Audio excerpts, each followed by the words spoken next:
forever write this song.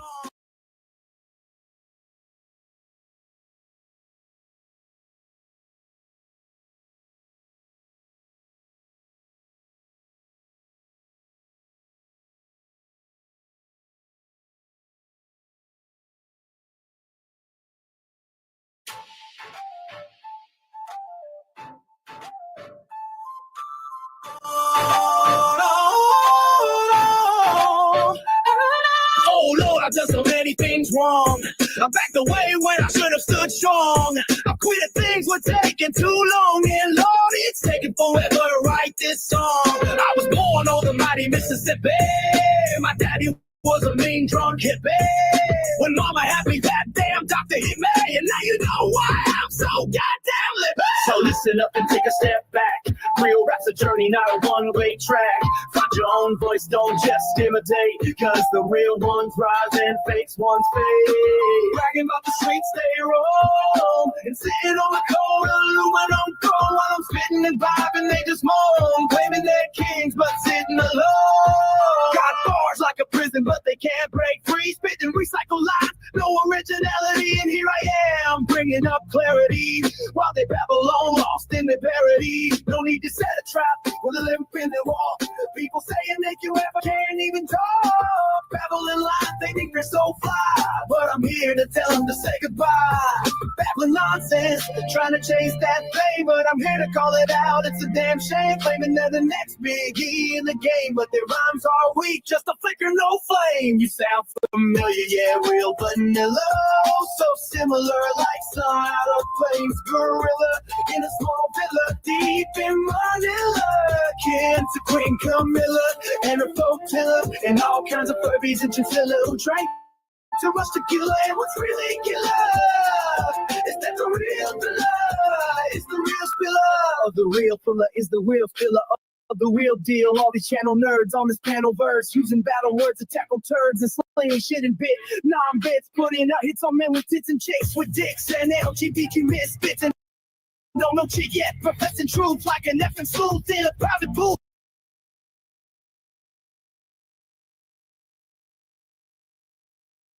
With a lion tooth, drunk or removed like a damn fool. And just in case you haven't heard, I'm a true ogre that writes his own word. So don't cross the line, it isn't blurred. And from first-hand experience I've learned when I hold the words back in my mind. It's just me trying to be kind, but no, man, I'm not so mine. Speaking is the right kind. Speaking vivid visions right from the start, with each word playing a certain part. A verbal picture that shows its own art, painted with passion, inspired by the heart. I'm telling you, break the chains with the truth in a world full of babble and giving proof. So drop the act, let the real ones thrive. In this rap game, only the genuine survive. When things have become so problematic, I try to find solutions like an addict looking for a bump to keep up the habit, and the effect seems so damn automatic. This comes a personality or whatever you want to call it. I don't participate chasing a bag by trying to ball it. See, I'm a redneck with no money, if I pay I want it. So go ahead and keep hating on me like Jussie Smollett.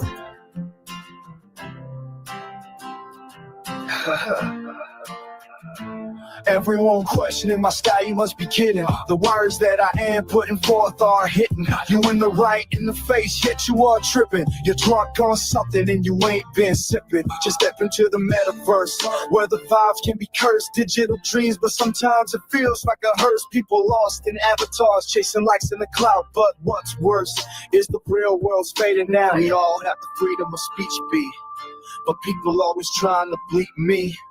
Is it because they can't keep me? Or is it because they can't beat me? Bring the simple truths that you can't destroy. All the patent things I've seen since I was a boy. The things that made me cry and brought me joy. The good and bad in my life I learned to employ. Taking from them the experience and leaving emotions behind. And so I learned to be true and no longer accept to be blind. Acting and performing in ways that others have defined, only to find out once again that I have them aligned.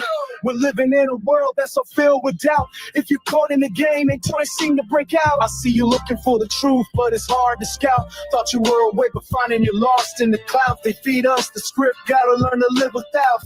Learn to question every lie and to flip the route. See the ages lurking in the dark corners all about. See, I'm breaking free, hear my discernment speaking out. Perception's a trick punch like a shadow in a bout. Chasing after dreams, others trying to drown them out. But I rise from the ashes and break free from that doubt. In this matrix of madness, you hear me scream out, breaking the chains and getting rid of all the doubt. That's what you have to do to find your way out. Drink the clean waters and let your vision sprout. In a world of deception, together we'll rise and shine. The matrix way twist what it's all about. Reality's not a screen, that's delusion. You can do it out. Trapped in that illusion and mostly seeing others pout. Feeling like a pawn in a game where they set the route. Bet you didn't think I could wipe this rap. Bet you didn't bet I'm right in fact. So scream all you want and write in caps. All you really doing is fighting stats. So remember I was born on the mighty Mississippi. My daddy was a mean drunk hippie. My mama had me. That damn doctor hit me. And now you know why I'm so goddamn lippy.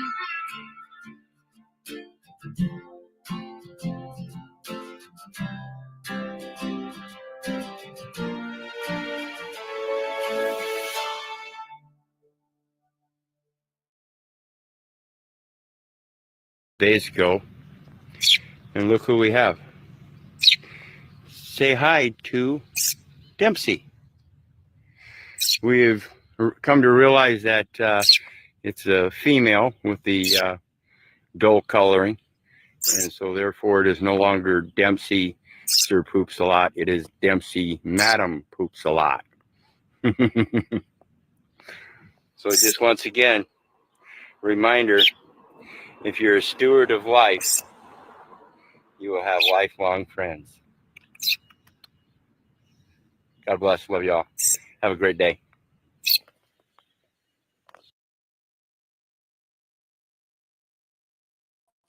And greetings, everybody. Keith here. Hoping everybody's having a good day, enjoying life, living life, loving life. I want to remind everybody, please hit the like, share, and subscribe button. And there is a PayPal link down there for anybody that wants to share some love. And of course, the StreamYard link is down there for anybody who wants to join the panel. And tonight we're going to do a Tits Out and Balls to the Wall Copaholic Special III. I got to fix the title. It should be number 16, not number 1. This is the 16th time we've done this. Tits Out and Balls to the Wall as it relates to other Ken and Karen insanity videos I've done for a while. And basically we're going to go over some specific details of just basic information that most people should know, but seem to be oblivious to it because they haven't had these firsthand experiences yet. Basically the ones that are back in the blue until it happens to you kind of situation. Those are the ones we're trying to reach, trying to help take those blinders off their eyes so they can see all around them instead of just what they've been indoctrinated to in this lineated world. So let's get into it. We have cop left speechless after seeing attorney on traffic stop. Now this is the attorney shield that we're talking about. It's an app that you can get on your devices so that anytime you end up in a traffic stop, you can just hop on that app and there is a attorney available to help walk you through and guide you through every specific situation as a matter of a legal perspective, so that you can actually have that legal representation through these commercial apps. Okay, you're actually, what you're doing is you're making an agreement through this app, just like you would YouTube, to be able to create and publish your creations. This app allows you that right to have the assistance of counsel. And that's at any time, even at the side of the road. And so this app makes it very convenient, so you don't have to have a specific attorney that you can call. You can if you've got that, but for most people, they don't. So this is a very convenient, app-friendly situation where you can get the law on your side by coming with clean hands and wanting to have good comprehension of what's going on. But this isn't a matter of being able to use these apps and just as an ends to all means in your illicit behaviors. So again, it goes to understanding what you're actually doing and gaining knowledge so you can better comprehend that as time goes by and be able to take over those powers of enforcement yourself. You can only do that through knowledge. So if you're going to be using this attorney shield thing to go ahead and travel around without plates, that's not going to work. Okay? They're not going to be able to portray that. You have to have that kind of research and enforcement yourself. But as a common man who does have a driver's license and doesn't understand quite how it works, gets in situations that it's used against him, this app is going to help prevent some of those instances where they automatically just violate your rights without you knowing. That's where they take the advantage of you. Okay, so we're going to take a look at this and pay attention, folks. I believe this is Pink Camera or something like that. I can't remember her channel name, but we've done a review on her before. She's a First Amendment auditor, and she has this app.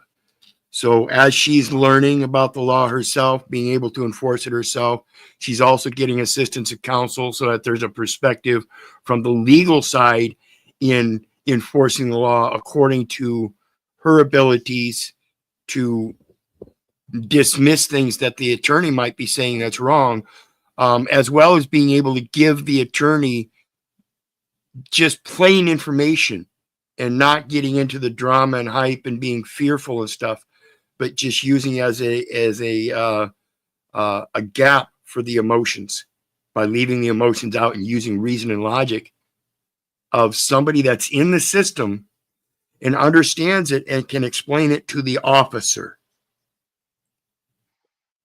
And again, this is not an end-all be-all for traffic stops. It's just a better way to help the officer comprehend the law by somebody who has studied the law. Not yourself, but the attorney on Attorney Shield. He's going to be able to explain that officer why his ticket is not valid or what tickets would be valid. Things like that. Hello. Hi there, I'm in a traffic stop. My attorney. Okay. Was out, so. Okay. Well, what's the story? It's hard for see. Okay, try to keep the camera there. What did you get pulled over for? Tail light. Okay. Oh, and of course. What's the officer saying with regard to the taillight? You can talk to him. Go ahead. Okay. Hi, officer. Hello. How you doing? Not bad. How are you? Pretty good. I don't get pulled over often. Oh, okay. I mean, it's not necessary, but that's fine. You hear that? She says, what's going on here? And she explained. See, she already had him on the phone. Instead of pulling out her camera and just doing the camera, she's also got the app for the Attorney Shield. And so she pulled that up and had that all ready by the time the officer came up. So when he asked, oh, I've just got an attorney on, So, and that's already letting them know that she knows her right to see the assistance of counsel, and she knows it's her right to have assistance of counsel at the time of the incident. This is to help enforce her Fifth Amendment right to not say anything that would be held against her. She lets the attorney speak for her and speaks to the attorney about the incident, and then he portrays to her what the reality is, as well as the officer. Notice he speaks directly to the officer sometimes. Hello. Hi. Yeah. Normally, with a broken taillight, things like that, that's not a moving violation, and you don't get points. And typically, you should talk to the officer. You get it fixed. You show you got it fixed. That's the end of the story. But check with the officer on how to handle that. That's typical. Ask him. Okay. So kind of like yesterday's video on Ice-T, if he'd had an Attorney Shield, he'd have been able to explain, the seriousness as to the typical incidents. Yes, the typical incident, like I explained in the video yesterday of Ice-T, is it's usually some podunk guy with a beat up car that's traveling without registration and license and all that because he doesn't have the money. That's typical in those kind of situations. In the situation with Ice-T, he definitely had the money. He definitely had his paperwork. He was not taking care of just one car, but multiple cars. And so typically the seriousness wouldn't be as serious because he's already in the act of taking care of it and has record of it. So it goes to the ability to portray the particular event in reality so it doesn't escalate. Yeah, is that typical? I mean, whether it's a non-moving body, you don't need your attorney present. It's an interaction with yourself.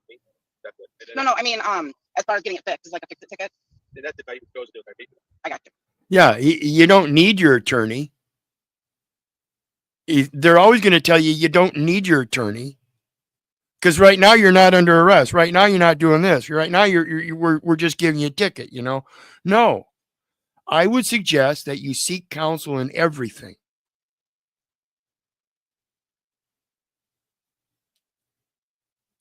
Two or more witnesses in the light of truth shall expose lies. It's the same thing as where two or more witnesses come in my name, therefore I am.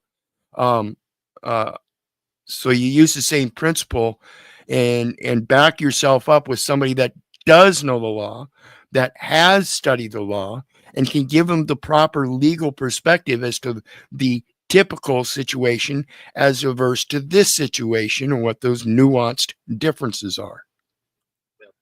I'm sorry, it's hard for me to hear him. Could you tell me what he said? Oh, yeah, he just said if he even chooses to give a ticket, that's typically what it is. Okay, yeah. Normally, like I said, those are not moving violations. And again, in my experience, typically like registration, tags, things like that, which doesn't have anything to do with driving. Okay. Even if you got to go to court, typically say, hey, I got the tag, I got the registration. They say, okay, we're done. Have a nice day. But the one thing I will tell you, take care of it. So it doesn't happen again. Oh, for sure. Yes, Absolutely. it's either do you have a crack tail light or it's just not working.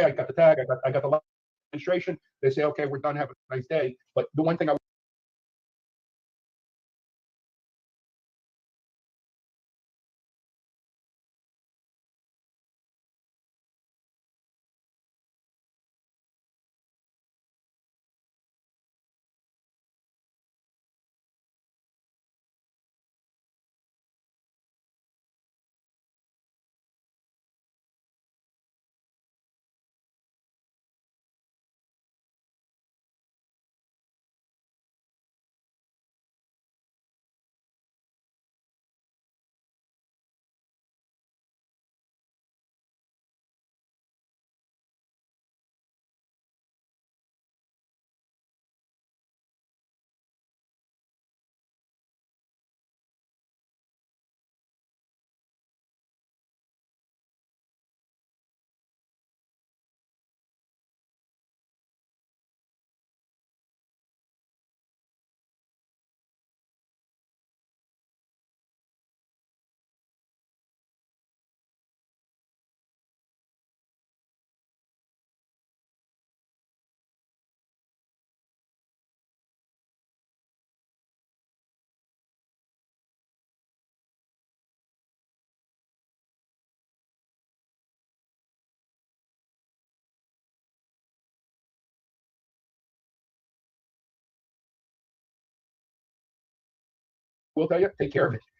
So it doesn't happen again. Oh, for sure. Yes, Absolutely. it's either do you have a crack tail light or it's just not working. My apologies. The tail light, it does not. I hate that, folks. I will never. Oh, so back when he's talking about the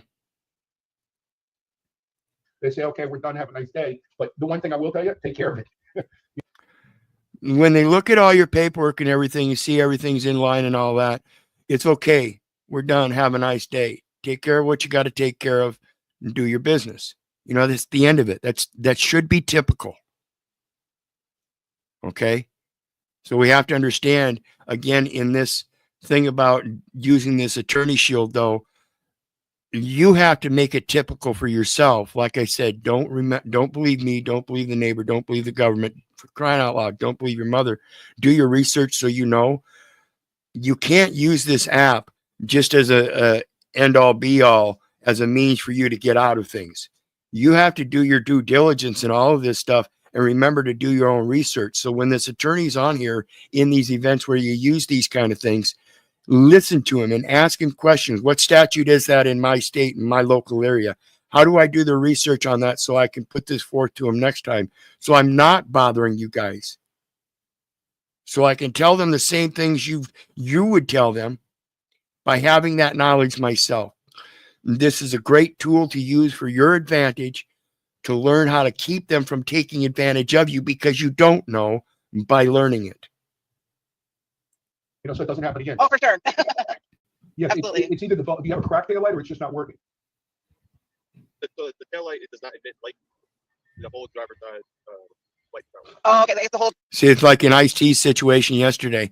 If the officer would have already had a certain candor and demeanor about him, and the communication went properly between two full-grown adults, it should have been a typical interaction that would have been a peaceful interaction from the start.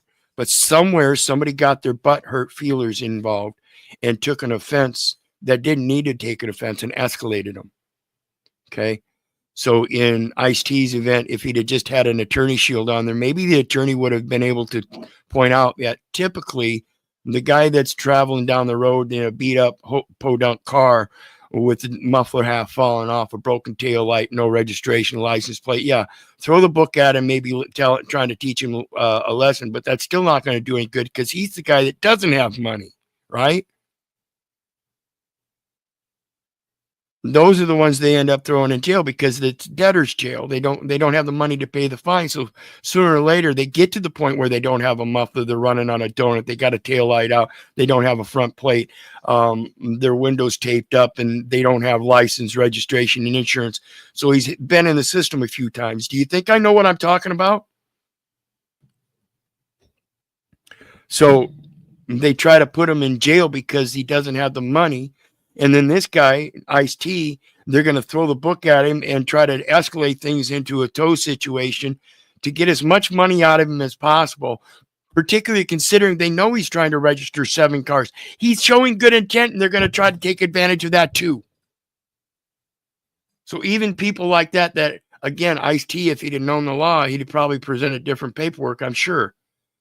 I did mention that he had a passport in there, but at the same time, if he knew the law better, he might have been able to present it better.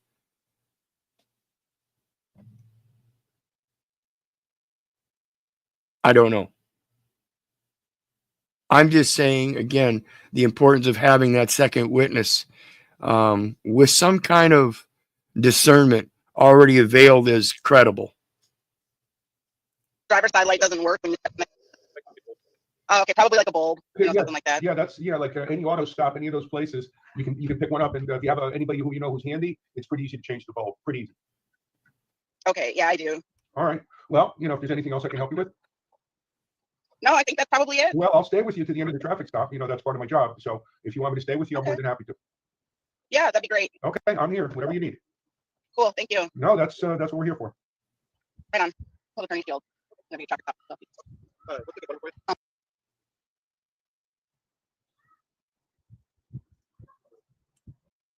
And that's basically it for that one. I just wanted to bring everybody up to speed on the Attorney Shield app that you can get for your phone. And there might be a few of them out there. Check them out and do your research at minimal. But again, even in that, it is a means to an end. But it is not the means to an end to just go around and blatantly get away with things because you think you have an attorney on the other end that's going to be able to get you out of things. You have to come with clean hands in this stuff. Be straightforward and honest. Maybe if you get the app and you're traveling around without registration or license, maybe give them a holler and let them know so that you can establish a record from their end that you don't have the money to do it, but you have a necessity And maybe they can do some research on that and maybe show a typical necessity that far outweighs the legal enforcement of fines, fees, and penalties against somebody that doesn't have it. And the evidence is that they are stuck in a matter of necessities of life and don't have certain means and measures. Single parents with low incomes, things like this, that they're not taking into account. So think about this stuff. And let's get into the next one. And I want to remind everybody, please hit the like, share, and subscribe button. There's a PayPal link down there for anybody who wants to share some love. And of course, the StreamYard link is pinned for anybody that wants to join the panel and discuss this. The next one, we have a thing that I've been talking about here lately, and wearing this short mustache and not being afraid in public and going to the city council meetings. So we have a guy here that made his voice heard at a city council meeting. You're signed to go to your local city town council meeting. And so we're going to take a look at this along with another guy that comes up after him. And together they kind of troll this city council. And again, when it comes to these kind of meetings and your demeanor and candor, again, it's important to understand to keep emotions out of it. And try to do this stuff with with utmost reason and logic and diplomacy. So some of this stuff I think is humorous, but not needed. But the blunt truthfulness of it, it needs to be heard. You're signed to go to your local city town council meetings. Calm, the ginger, the chief should have choked him. We got to choke every ginger in town. We can't have gingers running around Sarah Rita. He's talking about James Freeman, First Amendment auditor. Redhead ginger, talking about he's being sarcastic. We can't have him going around videoing in public and stuff and causing these disturbances. He's being very satirical about it. But notice he calls him a ginger and talks about what he needs to do with them. Can't have gingers running around. You know, we can't have gingers. We can't have people with a camera. You put a ginger with a camera, we need to get him out of here. We can't have any of them gingers. And that's basically all I got to say. All gingers should be thrown out of Sarah Rita. Sarah Rita is not the place for gingers. Jack Metoff, I think. Apologize. Mehoff. Oh, it's an H. I'm sorry. Jack Mehoff. I wasn't sure if it was two T's. You got to say it faster. Jack Mehoff. Jack Mehoff. Yeah. How you guys doing? Great. And the gal in the picture is kind of giggling to herself. She knew exactly what was going on. She thought it was funny. Great. I'm with this man over here. I think You're signed. So we got people that are going up to city council podiums talking about getting rid of the ginger with the camera. Poking fun at them.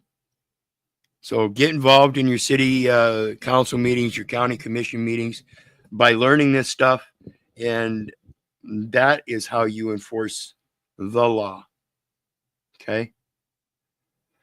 The next one, we got a investigation. The DA drops charges.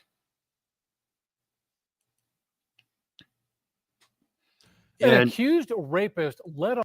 And these drop charges are in relation to what they call nepotism. Nepotism, people giving favoritism. So we have to understand when we talk about it being systemic, it's systemic nepotism, people supporting each other, thinking that the other ones aren't going to throw them under the bus, when that's exactly what's going to happen in most of these situations. Okay. KRQE investigates. DA drops rape case against her kid's friend. Off the hook. Another case the sheriff says was handled improperly by the McKinley County District Attorney. KRQE investigative reporter Ann Perret brought it to his attention after a month of digging into dysfunction inside that DA's office. Hey. After a month of digging into dysfunction in the DA's office. All right, man. This guy's been heavily intoxicated. He can't follow directions.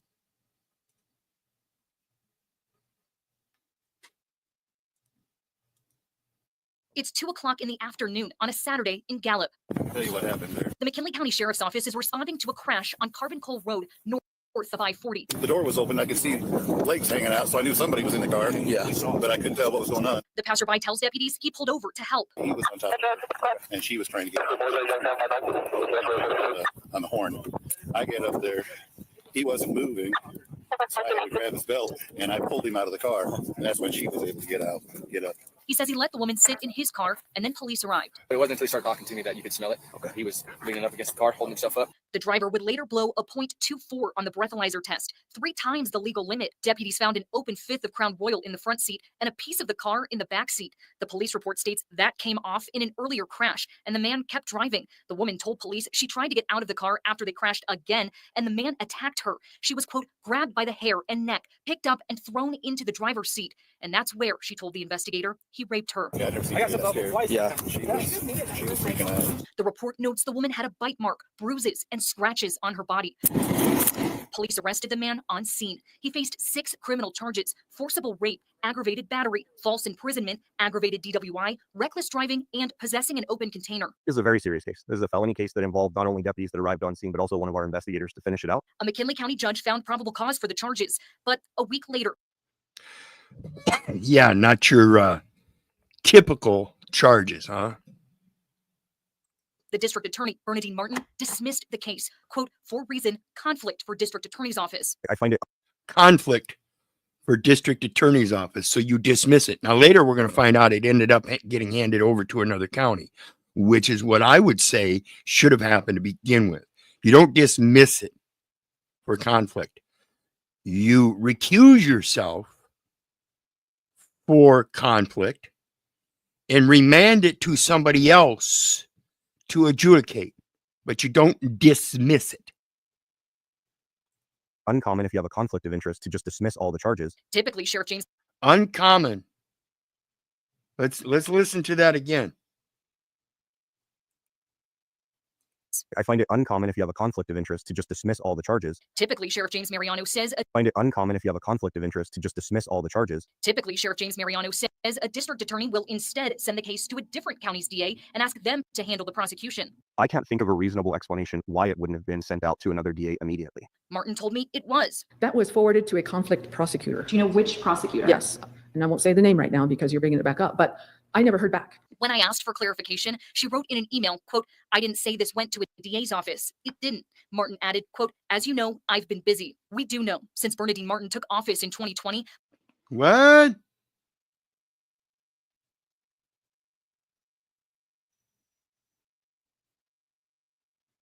What? Sent out to another DA immediately. Martin told me it was. That was forwarded to a conflict prosecutor. Do you know which? That was forwarded to a conflict prosecutor is what she said. To another DA immediately. Martin told me it was. That was forwarded to a conflict prosecutor. Do you know which prosecutor? Yes. And I won't say the name right. Yes. And I won't say the name right now. Okay. Pay attention. Because you're bringing it back up, but I never heard back. When I asked for clarification. I never heard back. So 3 statements confirming that it was sent out in one manner or another, confirming that, yeah. Let's listen to it again. That was forwarded to a conflict prosecutor. Do you know which prosecutor? Yes. And I won't say the name right now because you're. Okay, that was forwarded. Do you know who? Yes, that's 2. It was forwarded, and she knows to who. You're bringing it back up, but I never heard back. When I She never heard back. asked for clarification, she wrote in an email, quote, I didn't say this went to a DA's office. I didn't say this went to a DA's office. It didn't. So it went to another prosecutor, a conflict attorney within her own office. but yet it was dismissed. So somewhere along the line, people are lying to you. And you should be able to know it if you did your research and learned what the process is supposed to be. Like the one guy said, it's not typical for somebody to just dismiss it. It's supposed to be forwarded to somebody else in a different county. It didn't. Martin added, quote, as you know, I've been busy. We do know since Bernadine Martin took office in As you know, I've been busy. So you weren't busy enough to forward it to a conflict attorney when you should have forwarded it to a different county district attorney for a reason of recusal because of that conflict with yourself. Instead, you use somebody in your own system. Again, that's why I mentioned nepotism. And of course, the next county over really isn't much better, but it does show the element of process due was followed when somebody recuses himself and remands it to somebody else. This here sounds like she's trying to cover something up, and that would be those very untypical charges against her son's friend. 2020, personnel records show at least 45 of her employees, support staff, and attorneys quit or were fired by Martin. It's one of many reasons why the Attorney General just petitioned the state Supreme Court to remove her from office. This case opened in October 2023, almost 2 years ago, when records show she had 2 assistant prosecutors. She should have had 8. 2 years down the road. 2, when she should have had 8. Imagine coming in and being able to revamp the office and get rid of people that you don't want around and put that much responsibility on a few fewer people, and then just dismiss cases against the people that you like. Does that sound like fascism, nepotism, socialism, communism, favoring your buddies? I'm not even sure if some of these misdemeanor DWI charges can still be refiled. The felonies can for sure. But this should have been done right away, both for the victim and for the right of the community. This individual was immediately released from jail once those charges were dismissed. So who was this individual? He went to school with my kids. He's a friend of my kids. And that's a conflict. I declared it when I first saw it. I didn't even read the file. I don't know the details. A personal connection. I've never assumed that there was ill will or unethical behavior going on. Right. There wouldn't have been had she followed the correct process and just recused herself for that conflict and handed it over to a different county DA. That's it. Would have been over.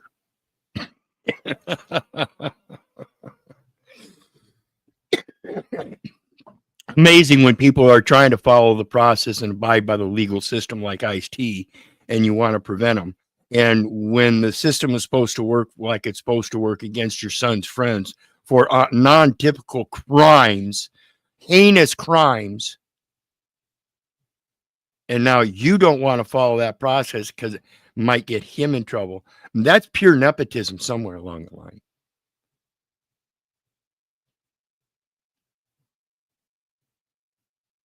In my very strong opinion. And this is what we need to start paying attention to. This stuff happens more often than you could possibly imagine. Systemic. We had assumed was due to lack of staff. They just couldn't keep up, which is why we're having issues with subpoenas, deputies being subpoenaed to the wrong cases, or cases just dropping through the cracks. I assumed it was lack of personnel. And could be, like I mentioned earlier, if they cut down staff, it's lack of personnel. But by providing a lack of personnel, that's kind of both cutting off the left hand from the right hand, even more so than it is, without anybody knowing what's going on. And therefore, the more confusion about who's really responsible for the shit. Nothing malicious or intentional. How do you feel now? This one makes me wonder. The sheriff. Absolutely. This one makes me wonder. Makes me wonder because it's been happening for a long time. We don't know how many people have been let through that net simply because they had some kind of relation. And the DA said, okay, well, we'll just dismiss these. Pattern of practice. Has she ever recused herself? I question that. I question that more than anything here in the modern times, because that's what most of these people should be doing in a lot of these cases, with this popularity thing going on. You know, if you know somebody, and you're sitting on the bench, or you're the one prosecuting, or even the one defending in some cases, when you've got a lot of money and you have to defend something, that money will pull a lot of popularity points. So we have to remember this and understand that authority to make sure things are right starts from you again.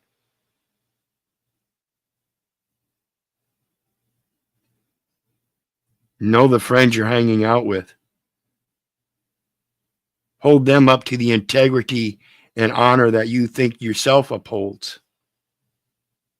Tells me he hopes this is an isolated incident, but to make sure, he's tasked his investigators with reviewing their major cases to confirm each one made it through the court system. He says he normally trusts that'll happen once deputies hand a case over to prosecutors, but he's lost that confidence in DA Martin's office. Back to you. All right, Anthony. Absolutely. See, and that's sometimes it takes that keen eye to catch those kind of things, because like the guy said, at first he thought it was just incidental. Now he thinks it's more determined.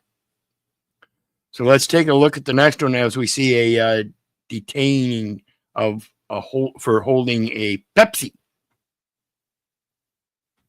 You know, it's typical, right? So let's see the typical activities of one of these honorable police officers. So we're checking. Do you suspect I might be drinking in public? We have no idea. We don't know what they're holding a Pepsi? Detained for that? Can holding a can be reasonable suspicion for drinking in public? This man knows his rights and challenges the officers. What's your legal basis? A prime example of staying calm and knowing how to assert your civil liberties the right way. What do you mean? What kind of beverage is that? Looks like a Pepsi. Stay your distance, please. Stay your distance? Yeah, I don't want two guys with guns coming up on me. Oh, we're police officers. Maybe you didn't notice. I don't care whether you're... Yeah. Yeah, well, we're police officers. Maybe you didn't notice. No, that's the first thing I noticed. That's why I'm apprehensive. And we see why we need to be apprehensive in this one particularly. A fucking Pepsi can. Police officers or the mafia? The mafia? Yeah, you guys are rolling around and crubbing up on me with guns. Back up. Yeah. We're police officers. We're here to serve and protect, sir. I just wanted to inquire what that was, because there's a lot of students here drinking, so I don't- we just want to make sure that no you know, inquiry We're just- needed. So, yeah, well, our job. A lot of students here drinking. Well, yeah? What's that got to do with me and my Pepsi? Is to make sure the community's safe and when That's some people are Gestapo stuff when you out, stop for everybody walking holding and- a can anywhere. No, not everybody holding. Not everybody holding a can. The fact that somebody's holding a can at all is one thing. But knowing that they come up and they know it's a Pepsi can, now what? Can anywhere. Just me? No, just people that we feel might be drinking in public. So we're checking. Just people we feel might be drinking in public out of a Pepsi can. Now, what's your reasonable, articulable suspicion that you believe that I am drinking in public if I have a Pepsi can? Do you know that I've got shine or alcohol or some sort in here? And if so, who would have told you that, or where would you observe that firsthand? Because that's the issue. You don't have any reasonable, articulable suspicion of that, because I know I've been standing here drinking a Pepsi. So the impossibility of what the officer is looking for is patent. Do you suspect I might be drinking in public? We have no idea. we don't know what the. So you do not suspect that I might be drinking in public? See how he caught him? Do you suspect I might be drinking in public? Fifth Amendment. They should have just shut up. Because as soon as he opened his mouth. Just people that we feel might be drinking in public. So we're checking. Do to you make sure suspect you're I okay. might be drinking in public? We have no idea. We don't know. We have no idea. Oh, so you don't have reasonable, articulable suspicion that I'm drinking in public. It's the same way or same thing as saying I don't have reasonable articulable suspicion. So you do not suspect that I might be drinking in public? We have what is called a reasonable suspect? We have what is called a reasonable articulable suspicion, he says. No, you just clarified that you don't.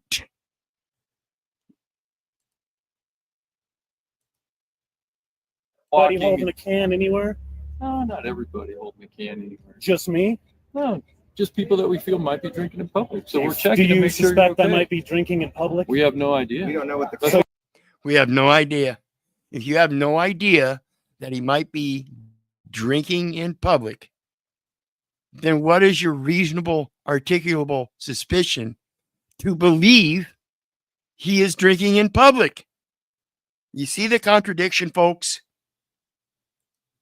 So you do not suspect that I might be drinking in public? We have what is called a Do you reasonable suspect? suspicion. That's what I'm asking. Do you suspect? You said We have no. what's called a reasonable suspicion. Do you have a reasonable suspicion? Yeah, we do. What We're is holding that? a can. I'm holding So a we're stopped can. to investigate. That's your reasonable That's not reasonable suspicion for drinking. Holding a can is Yeah, and I kind of touched on that, Mitch. I said I don't suggest going to city councils like this, but to point out the humor of it and the need to speak out, it most definitely shows a couple people speaking out and trolling the city council. I don't recommend trolling city council. I recommend being very honest, open, and diplomatic about it.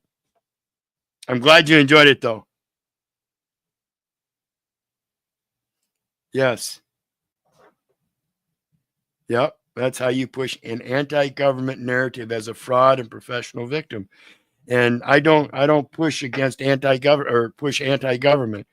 I push more for the recognition that the people are a portion of the government that delegates the power to the rest of the government. In that, there are some people that don't understand that and need the not just the benefit of government, but the discretion and supervision of government. However, there are those of us that I feel have the ability to hold their plenary powers and manage their own life affairs by themselves without the need of all the attorneys, accountants, judges, and this and that, and this other structure to follow. And yes, while quite literally working with government agents. One of the points about going to the city council meeting that I make is that when I go in there, I tell them my name. People call me Keith. And I don't give them the quote name. I don't give them the address or residence. I just let them know people call me Keith. That's it.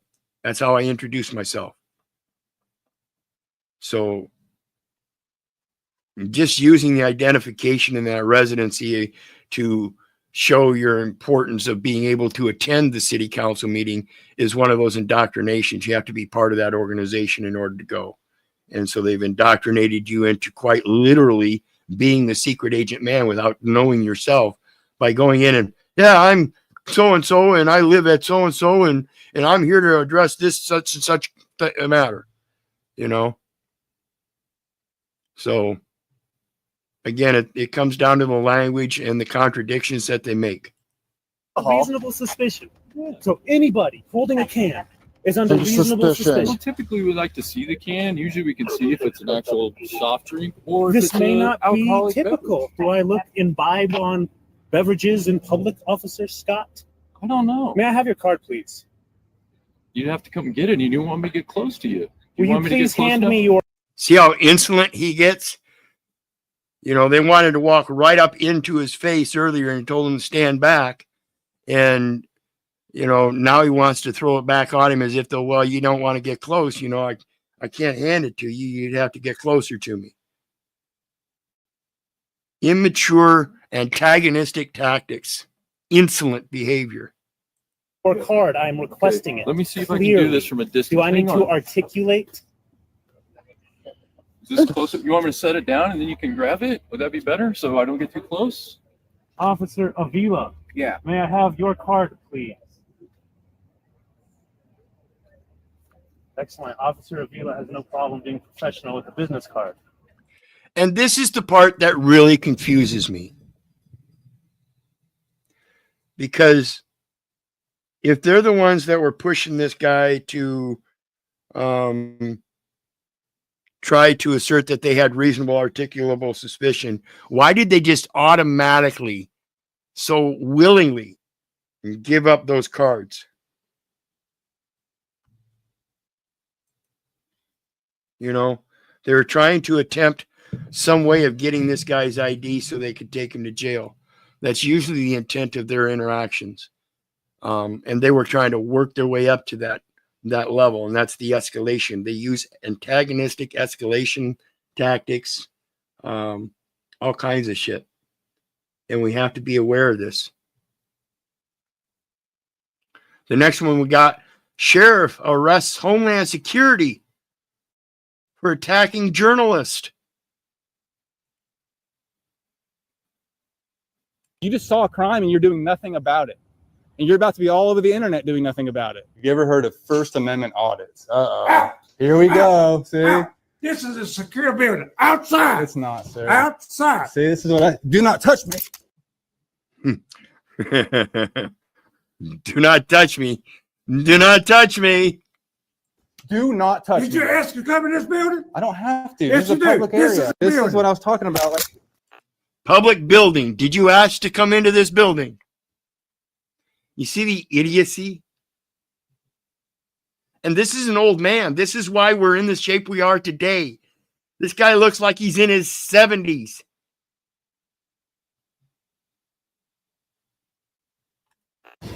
get out of my face. You just lost it.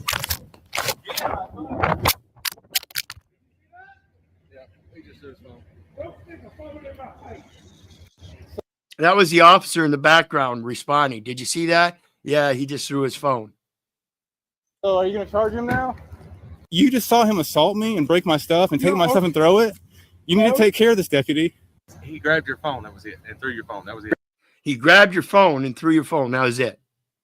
Yeah. That's assault. And that's theft in the taking.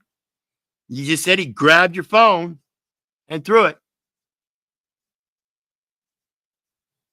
Grabbing my phone and throwing it's assault and battery. Yep. But did he hit you with it? But did he hit you with it? Doesn't matter if he hit me. Yeah, okay, I'm going to assault the guy first to take his phone, and then I'm going to hit him with it. That is not what constitutes assault and battery. Assault and battery is when he first took the phone by making physical contact without consent. Theft, no, touching me at all, brother. Right now, I'm going to collect a statement from you. Dude, I'm not even going to talk to you if you're not going to do what's right. If you're not going to do what's right, I'm not talking. Yeah, he's going to take the statement from this guy, right? But why does he need a statement from this guy if he was a first-hand witness to it? See, he's supposed to stand up. That's what he's for, is first-hand witness to a crime. And now he's not going to enforce it, even though he's got absolute reasonable articulable suspicion as a first-hand witness. Okay, you want charges pressed? You saw it. Yes, I know. You don't need a statement for what you saw with your own eyes. If it was the other way around, I'd be in cuffs right now. I still have to get a statement. I wouldn't be in cuffs. Yes, he still has to get a statement, but his first act upon seeing the assault is to arrest. And hey, you need to stop down at the office and give us a statement. Or we need a statement as soon as possible. You don't get the statement first and then make the arrest when you saw it firsthand. You make the arrest. And that's the typical thing they do. If you just saw me do that to him, I wouldn't be in cuffs? I'd get a statement from you, a statement from him. Sir, would I be in what goes cuffs? Would I be in cuffs? Why can't you just answer the question? Because you know what the answer is and you know it sounds dumb. I don't think it sounds dumb at all. Why can't you answer it then? If I took his phone and threw it across the parking lot. And this is one of the reasons why I don't recommend doing these kind of First Amendment audits and shit. It's because you're literally, like Mitch said, you know, you're literally kind of working with them.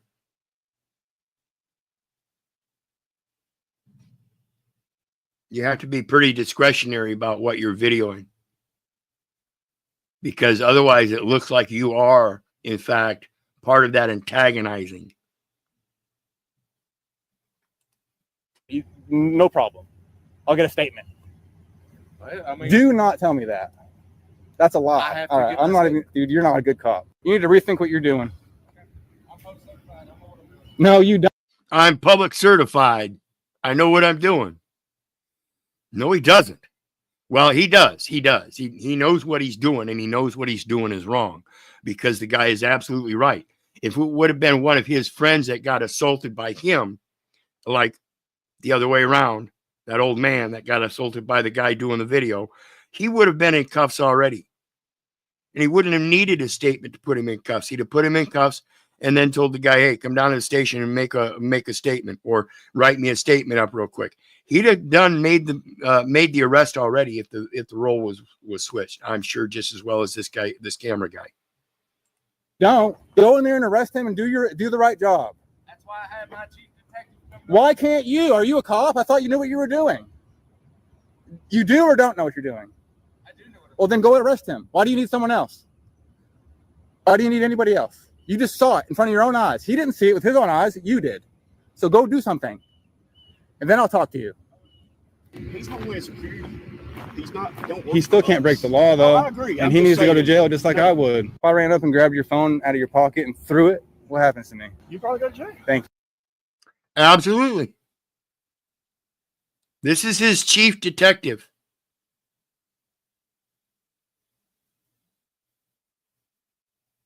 His chief detective is telling him, oh, yeah, you'd go to jail.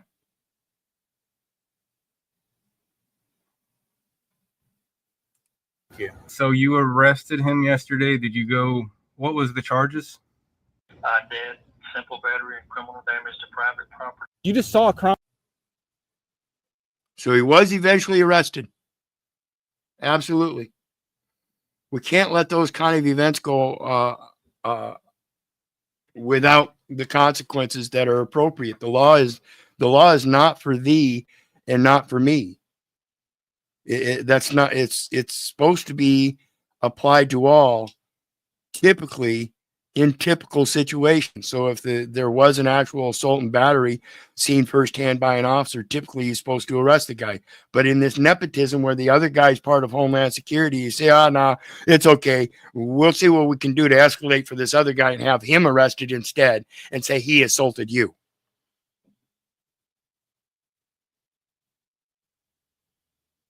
That seems more typical than anything. And when it comes to nepotism, it's not just on the local scale with these police officers and stuff and all your local officials. This is an international thing that is systemic. Let's take a look.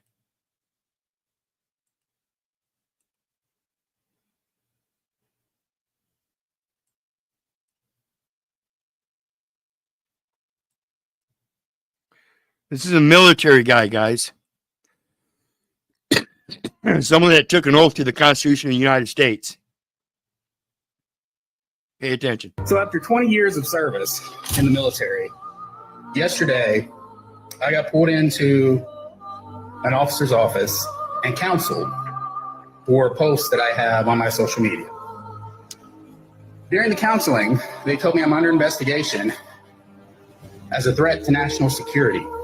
And the proof they gave me are anti-Israel posts. When I joined the military, I took an allegiance to support the United States of America. I did not ever take an allegiance to support Israel. But yet, I am deemed a threat to national security because I do not support Israel. Since when does not supporting a foreign nation get a U.S. soldier investigated for being a threat to national security? So after 20 years of service in the military, yesterday I got pulled into an officer's office and counseled for a post that I have on my social media. During the counseling, they told me I'm under investigation as a threat to national security. And the proof they gave me are anti-Israel posts. When I joined the military, I took an allegiance to support the United States of America. I did not ever taken allegiance to support Israel. But yet, I am deemed a threat to national security because I do not support Israel. Since when does not supporting a foreign nation get a U.S. soldier investigated for being a threat to national security?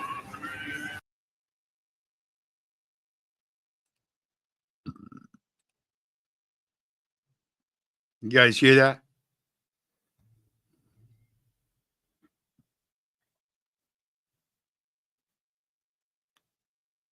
That's pretty sick.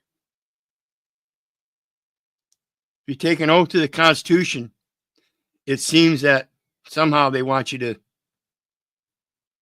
give priority to Israel.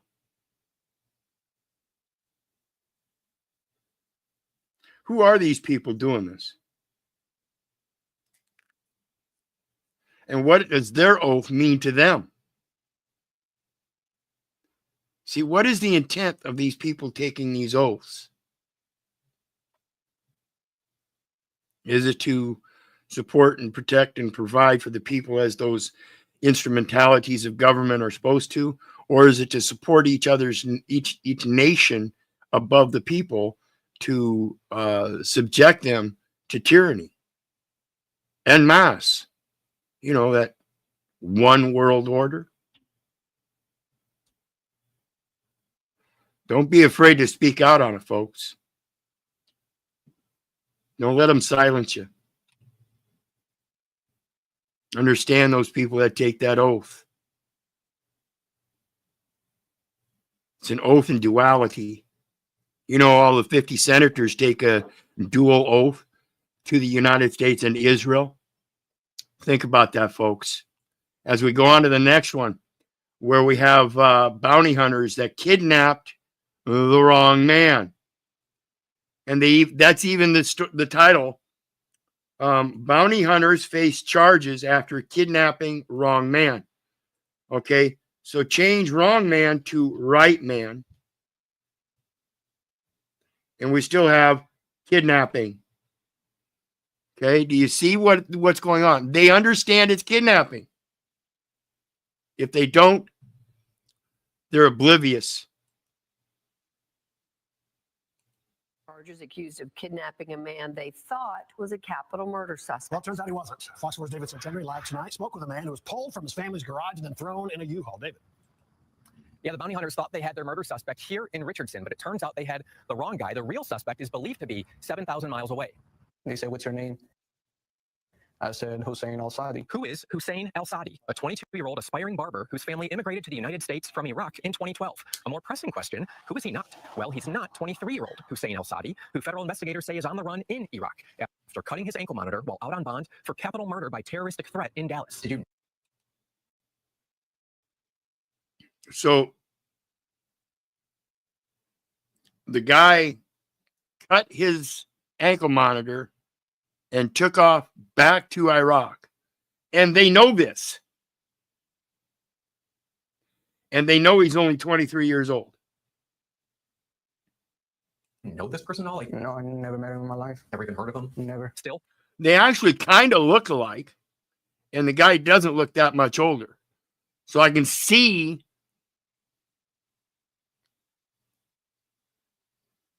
a possibility where he could be mistaken in a typical situation.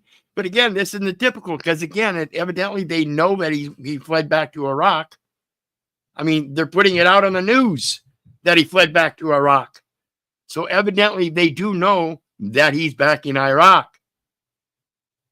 3 bounty hunters now face felony charges, including kidnapping, for wrongfully apprehending Al-Sadi, thinking he was the murder suspect. I'm a professional. Alan Hinton, the leader of the 3 bounty hunters. We'll get back to him momentarily. They just assumed it was me. Well, obviously they had the wrong guy. Al-Sadi was cutting a client's hair inside his family's garage in Richardson on June 1st. That's when a U-Haul van drove up. 3 black males jumped out with guns and took Al-Sadi, according to an arrest warrant affidavit. They threw 2 stun grenades.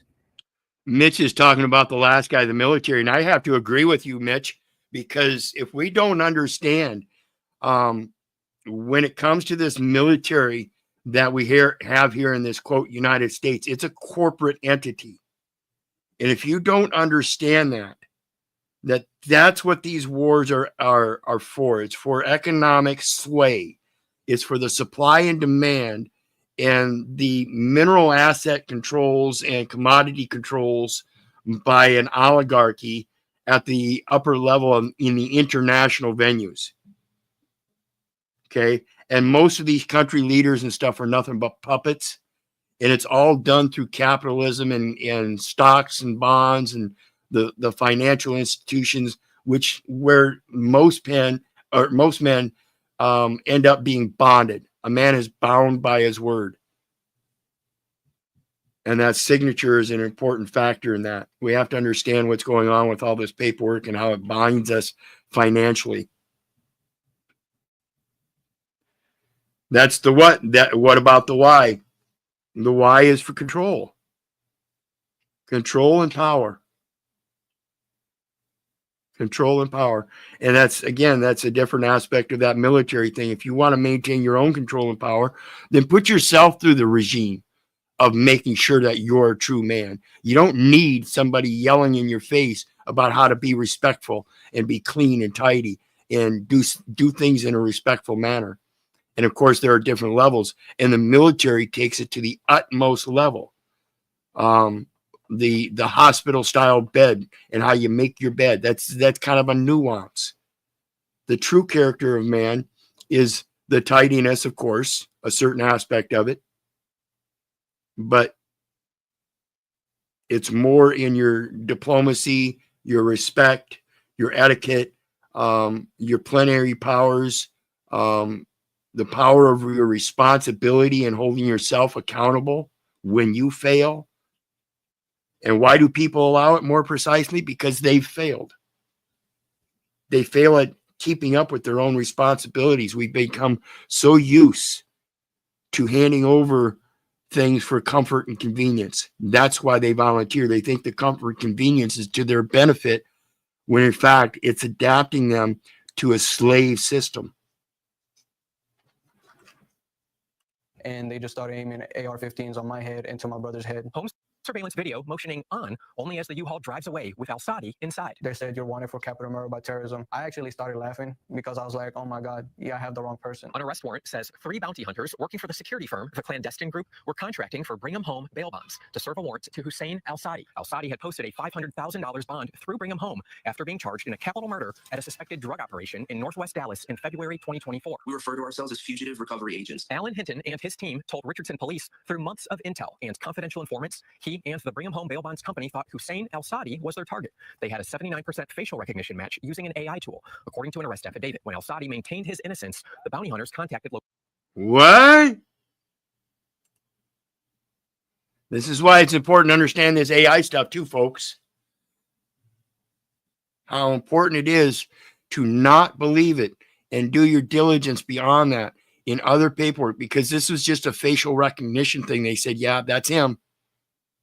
Whereas if they'd have done further check on that paperwork that had his name, they'd have found different birth registration. They'd found citizenship documentation showing a different individual. They had a 79% facial recognition match using an AI tool. According 79% facial recognition match by an AI tool. And like I mentioned earlier, it does kind of look like him. In a sense.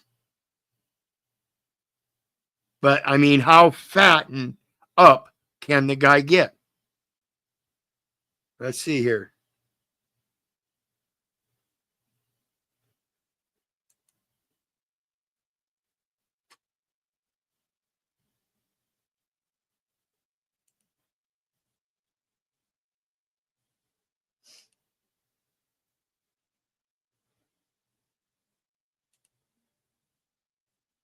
Yeah, that's a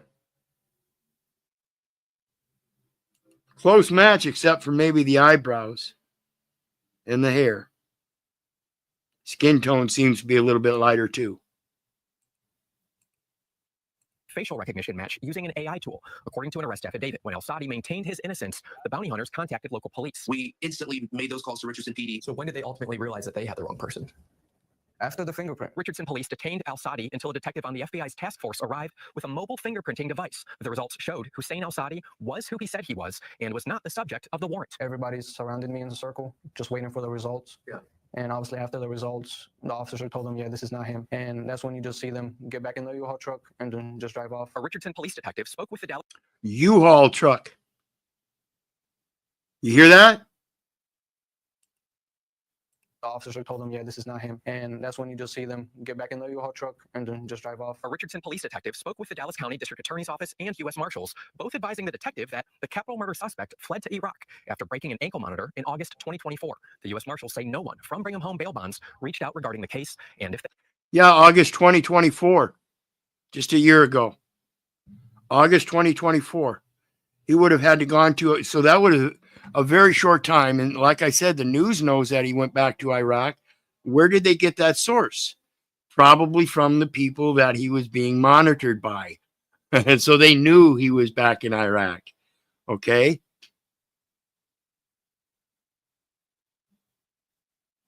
And yes, AI is a dragnet. That's why I warn people about it so much. This metaverse, no matter what you're looking at, you can only get 0.1% max of reality. In my opinion. had, Marshals would have said this al-Sadi was the wrong guy. I would just hope they actually check their information before they go do that and traumatize a family. Hinton says Brigham Home bail bonds provided background information on the suspect, and with that information and additional research, his team identified this al-Sadi. Hinton says he's not a criminal. It's just not who I am. Just someone trying to make a living while doing a community service. And I do believe right now law enforcement is overworked, and I do believe in having positive interactions with law enforcement and being able to assist them. You know, I do a hard job, and without qualified immunity, it makes things a lot harder for us. Hinton's attorney says his client was just doing his job. My client has no criminal history at all. He was executing this warrant based on the law that's out there. Al-Sadi's attorney says that job comes with heavy responsibility. And that cannot be taken lightly and cannot be constantly, oops, I got the wrong guy. Al-Sadi says. Correct. It's a great responsibility in making sure that if you're asking for ID, you get the proper one that you're looking for. If you got that reasonable, articulable suspicion that these guys had, and then you follow up and you find out you get the wrong guy on that reason, then your reasonable, articulable suspicion just went out the window for that guy. Wrong one. And again, I remind you, the language they use is kidnapping. The encounter makes him think of his father. I saw tears coming out of his eyes. He says his family left Iraq after 2 of his uncles were kidnapped and killed. His father wanting safety for his family. I feel like I'm going to cry because... Probably hauled away in an unmarked truck. This one here was facetiously marked as a fucking U-Haul instead of police. My dad already been through a lot. Sorry. While thinking of what could have happened to his father, mother, brother, and special needs sister, had the encounter at their home been worse, al-Sadi too emotional to finish our interview. If we could take a minute, please. So we've reached out to Brigham Home Bail Bonds Company several times since we began looking into this story, and at this point in time, they have declined all of our requests for comment or any sort of on-camera interview. We will let you know if things change. Now, the name Devin Allard Carter, he is one of the 3 bounty hunters who is also charged, the 3rd suspect, still on the run, according to Richardson Police Department. Lastly, we mentioned that Hussein... 3rd one, still on the run, won't take accountability. These are bounty hunters.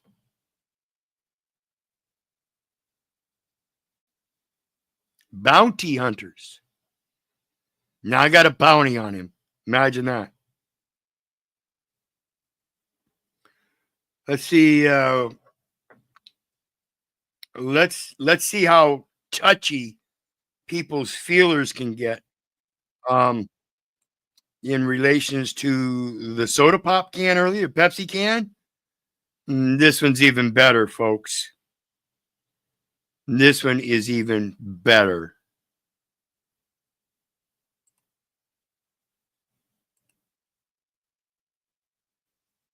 Cop detains black man after white woman said he looked at her.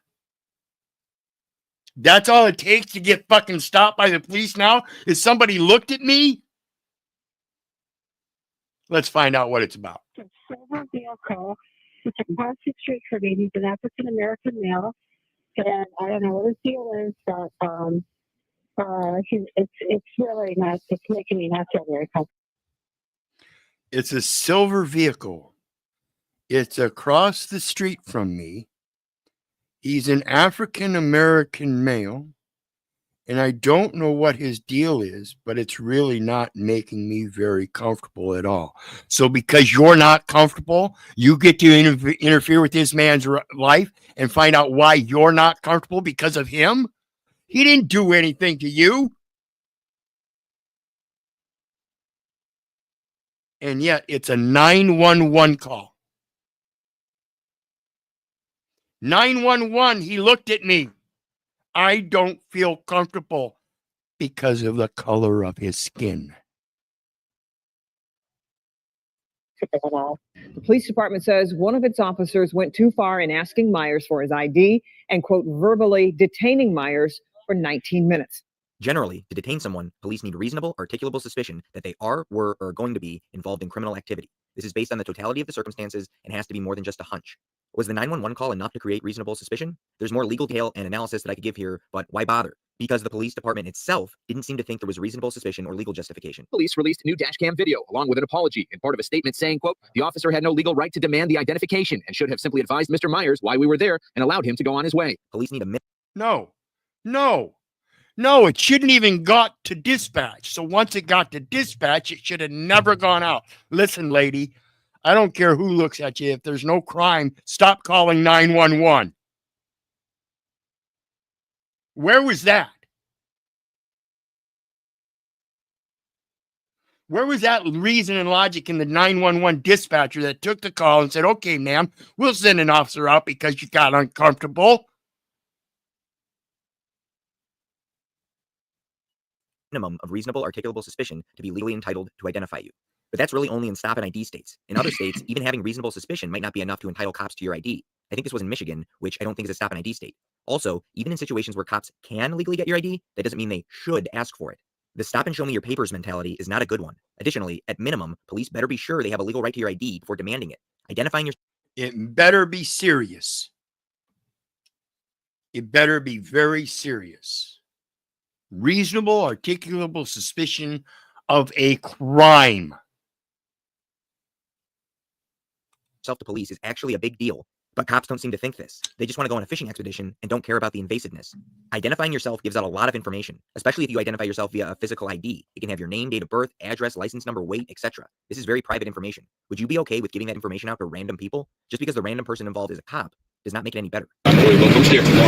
No, don't be black and stare. This young man is stopped because a Caucasian lady said that he looked at her suspiciously. Myers says at the time his request for a supervisor to be called was denied, and he was made to feel like a criminal when all he wanted to do was park his car and get some food at a nearby restaurant. I've seen it on TV, but I never thought it would happen to me, especially not in an urban area like this. He has been pulled over walking to go to eat by 2 police officers. Devin is thanking a nearby worker who shot the video and ultimately got police to call in a higher-ranking supervisor. While no arrest was made, Devin says a prior nasty run-in with one of the...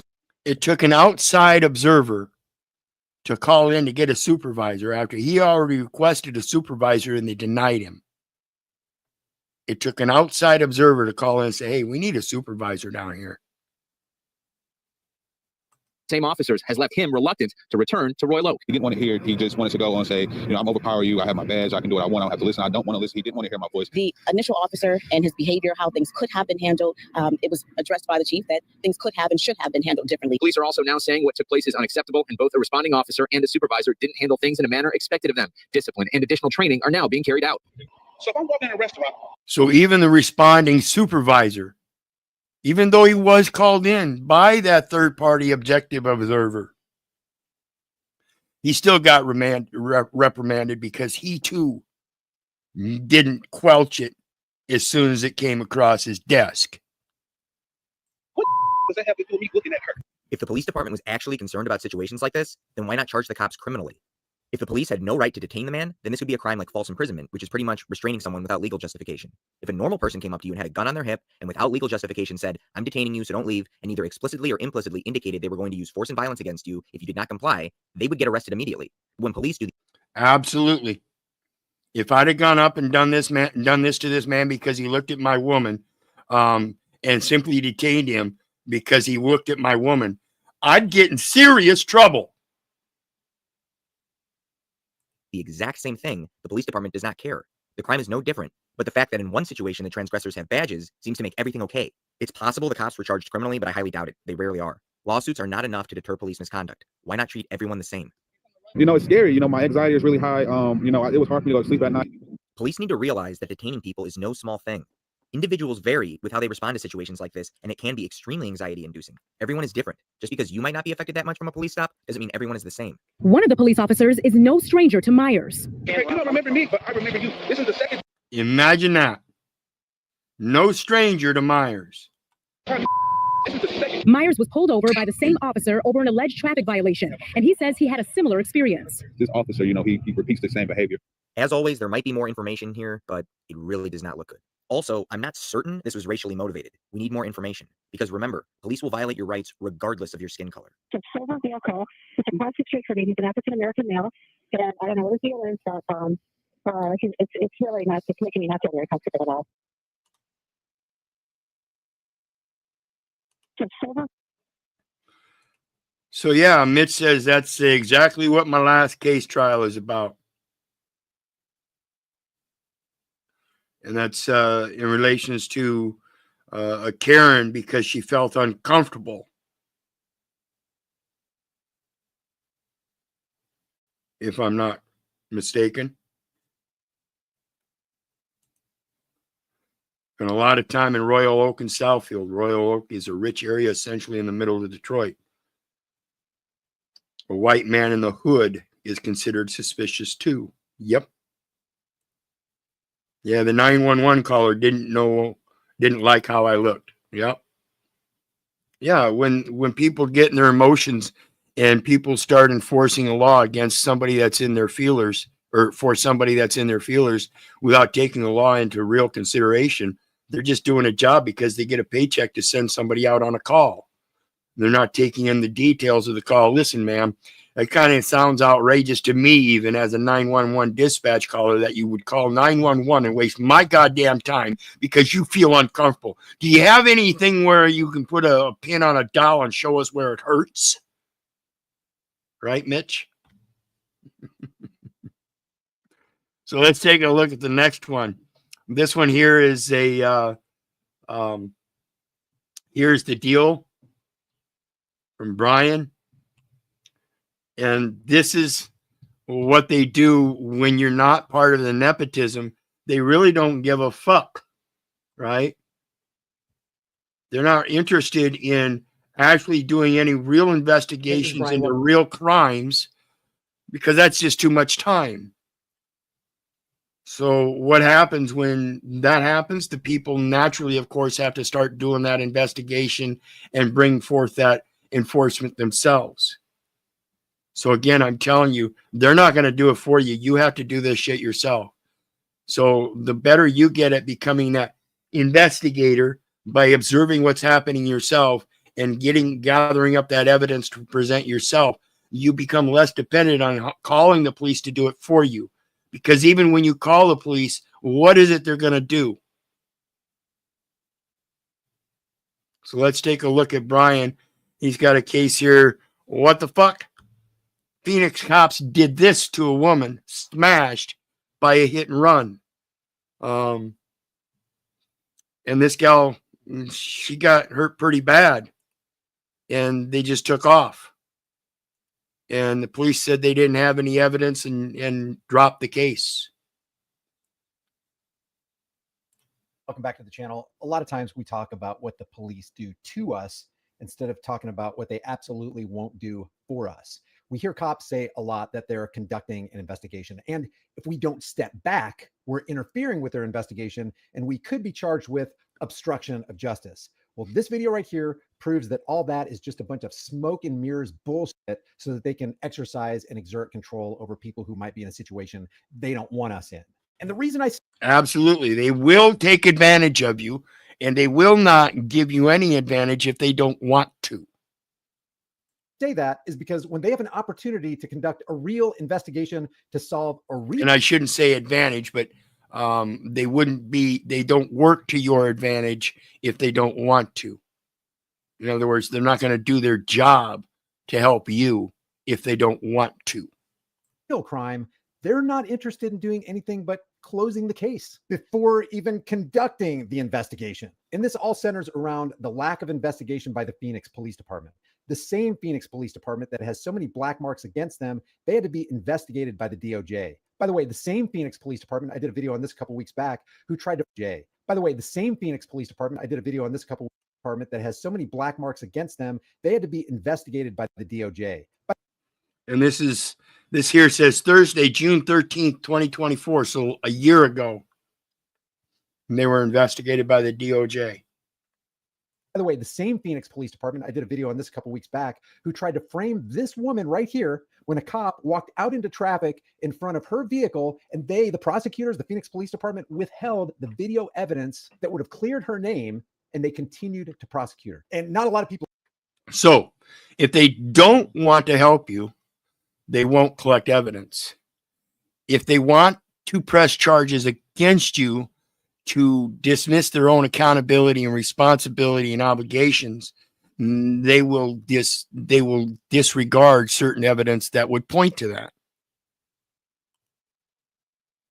Have seen this video yet, you really should take the time to watch it. This really unearths exactly how evil prosecutors and police departments can be as they conspire against the rest of us. I'll leave a link in the description and in the pinned comment for you. That's the Phoenix.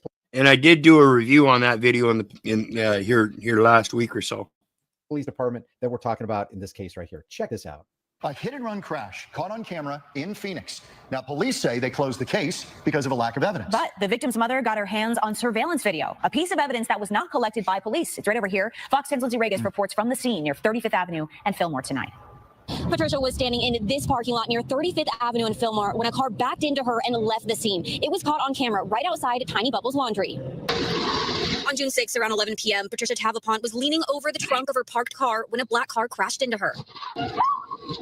This is horrible.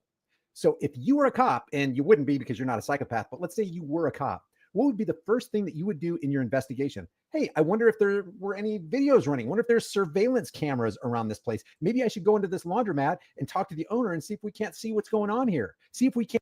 The easiest piece of information to get is from a business owner that doesn't want crime in his parking lot and would say, sure, I think that's atrocious that somebody would hit that woman, another customer of mine, and then get away with it. Can't actually solve a crime. A car backed into me with full speed, and I literally screamed out. The driver did not stop to help. Instead, he drove off. I immediately covered my back of my knee right here and to apply pressure so I can try and stop the bleeding a little. Then Patricia called 911. EMTs arrived, the police arrived. They asked me what happened. I told them.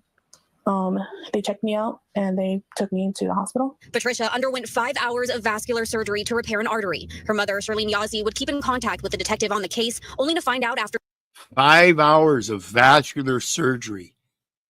I should do some research on that and find out how much that would normally cost, typically cost, you know. That's a serious injury, folks. Artery. For 2 weeks, the case was closed without identifying the suspect. That's when she asked Doug Cokes, the owner of Tiny Bubbles Laundry, for surveillance video of. Keep that name in mind, Doug Cokes, because they're going to be talking directly to Doug and get his take on, hey, were the police involved in this investigation? Did they even call you to find out if you had any surveillance footage?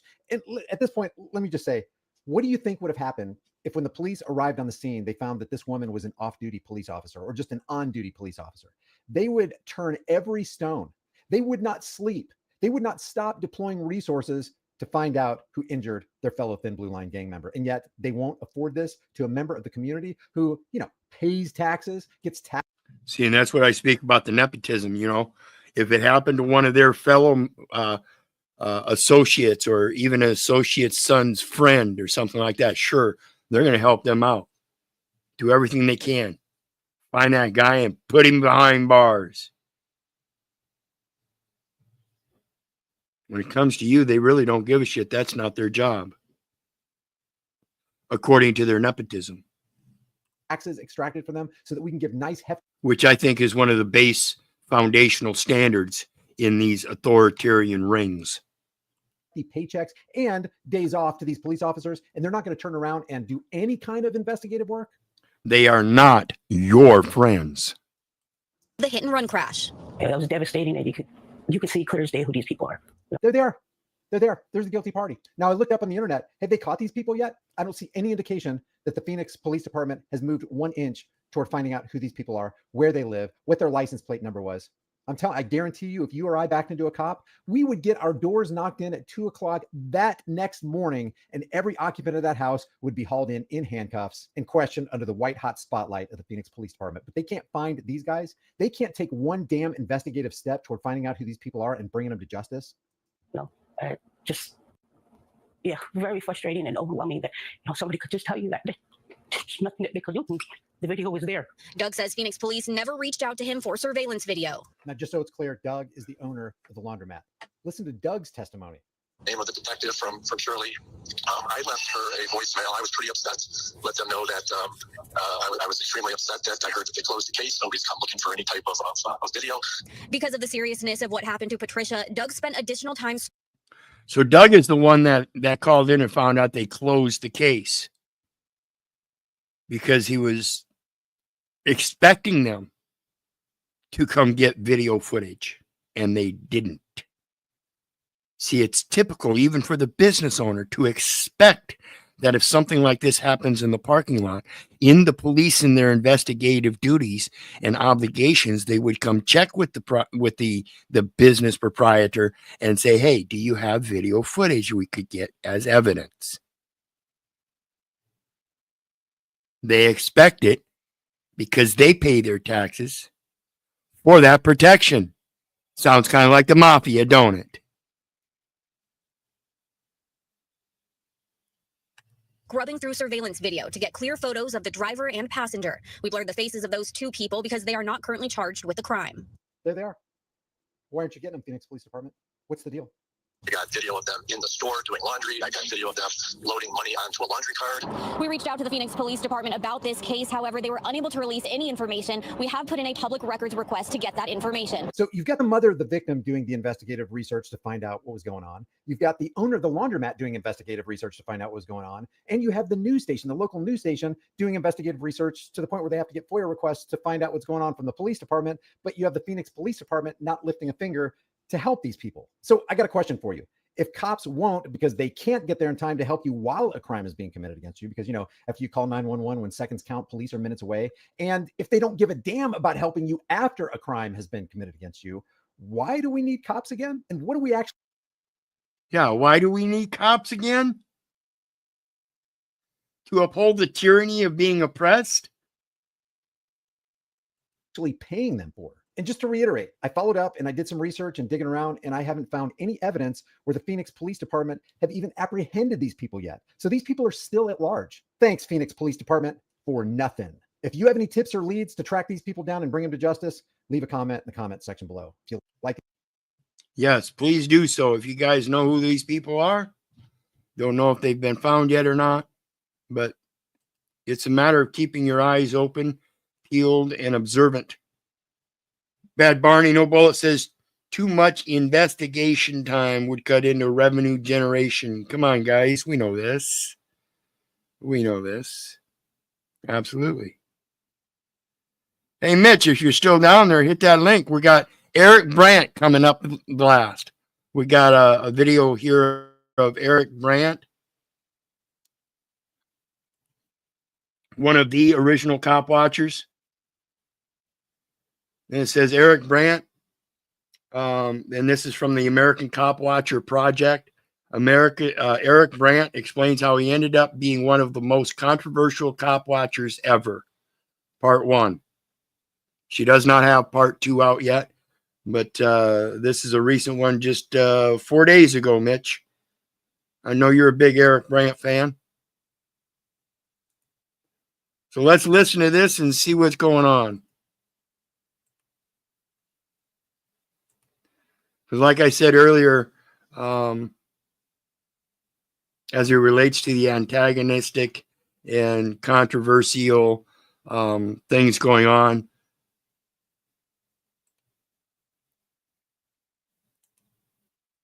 protagonist, however you want to describe it. But I think Eric Brandt has a good standing, a good certainly makes great effort and knows what he's doing. I don't have too many issues with how he does it, but like most, I do have some kind of issue here or there. So we'll see what we get from this video. Oh, what is in the frame? I mean, are my legs? No, it's just yours. Okay, all right. I don't want anybody to see that I have an ankle monitor on. Okay. Yeah. I'm down to one. Down to one. How many do you have before? 3. He at one time had 3 ankle monitors on him. 3 ankle monitors at once. You ever hear about that, guys? Gross, disgusting, horrendous.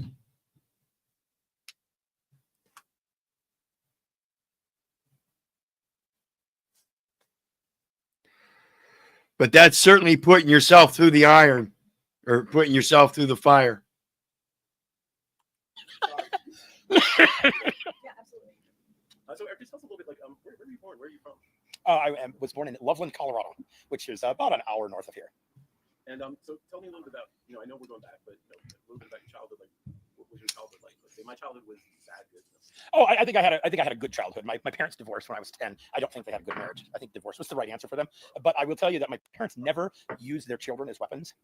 It was very clear that it was mommy and daddy that didn't get along, and we were never in between the marriage and or even in the divorce. So to this day, both of my parents will tell you that they still care very deeply for each other. But it was a bad marriage. There's no question about that. But no, I'm the oldest of my mother's 3 children, but I'm the 7th of my father's 10 children. But my dad had 6 kids, and then my mom has a husband with 4 kids. But so there's 10 of us total, and I'm the 3rd from the baby.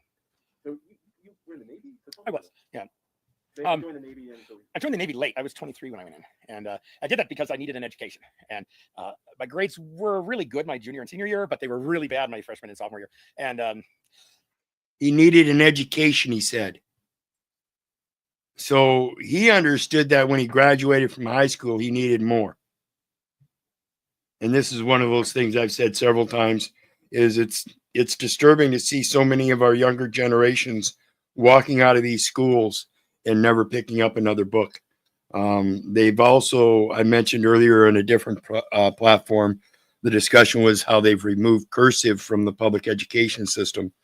Now, our historical texts, many of which are written in cursive. Foundational documents that our forefathers drew up before printing presses and stuff were all written, and they were written in cursive.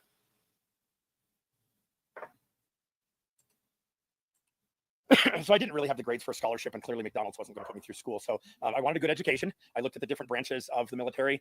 The Air Force has great education on that part, right? It's like the best. Wildlife.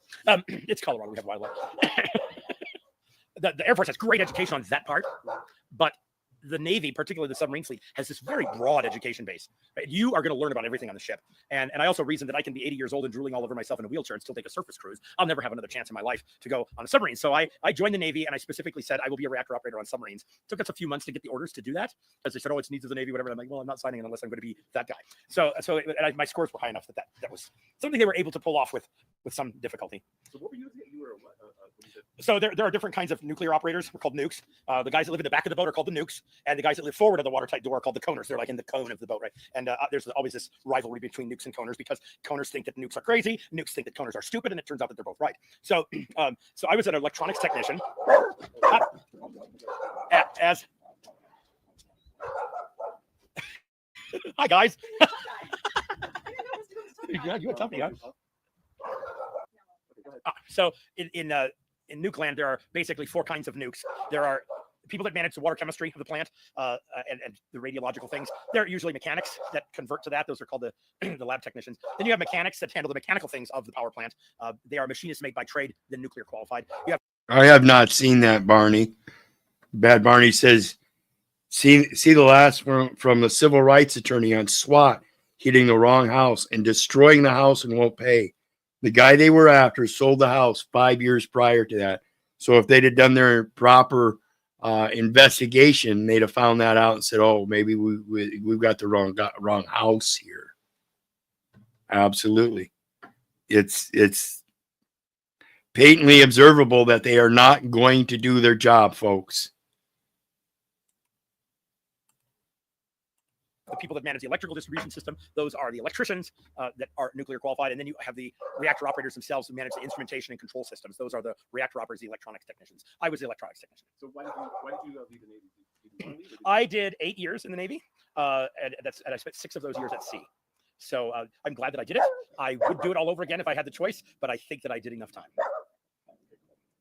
I will also tell you, I do have a service-connected disability rating from the Navy. And I can already tell you, I don't like this interview because you can hardly hear the interviewer. My apologies. 30%.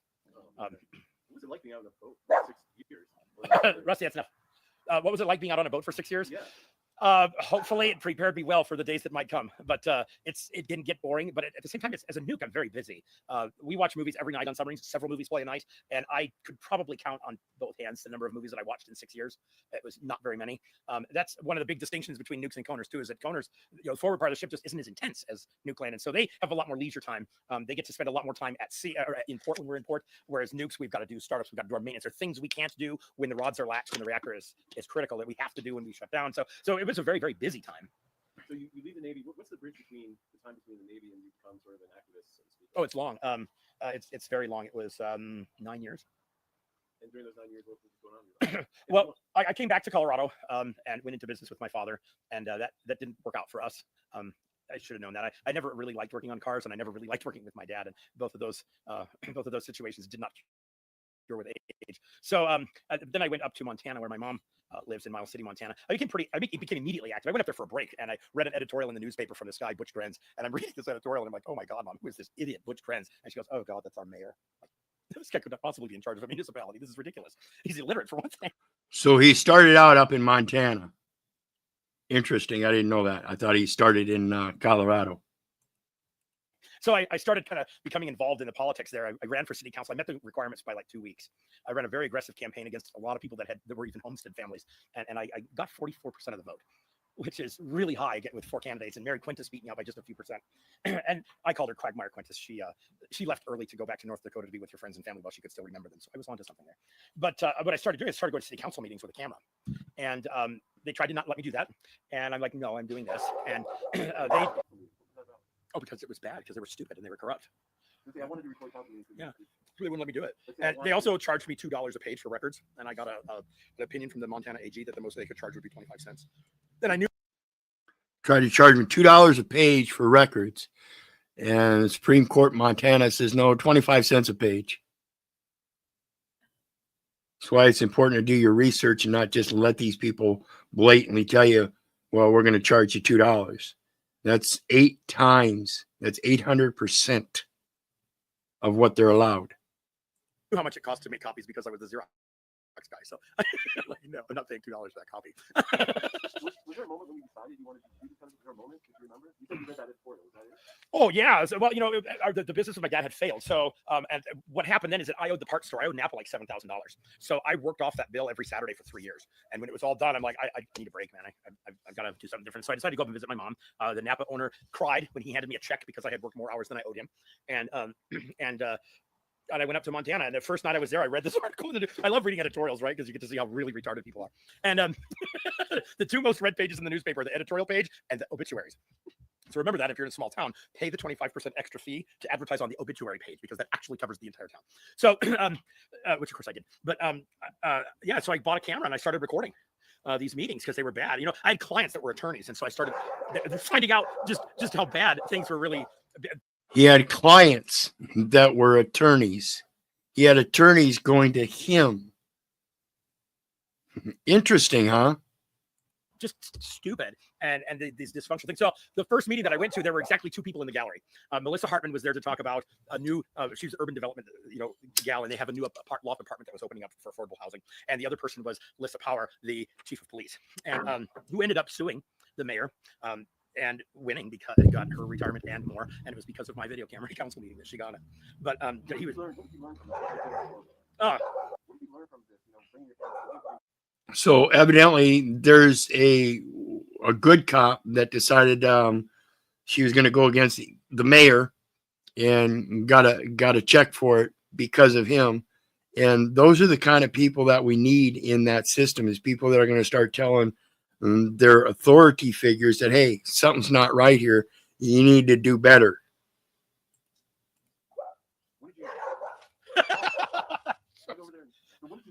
What did I learn from it? Well, for one thing, I learned that nobody likes cameras, right? I mean, just look at how uncomfortable you guys were to find out you were on a live stream. See, so and I found out that when you're trying to shed light on things, people come at you really hard. They're very adamant. They're very vested in keeping their secrets and guarding their secrets. They're very, very interested in you not seeing what they're doing. And I mean, it was fervent. I mean, I had to literally get AG opinions to be able to get any work done there. But what would that say? Why did you care so much about that transparency? Like, that's not a normal thing for people to care about. Like, I'm just curious. Why do you care so much about transparency? Like, that's not a normal thing for people to care about. It should be normal. That's the problem.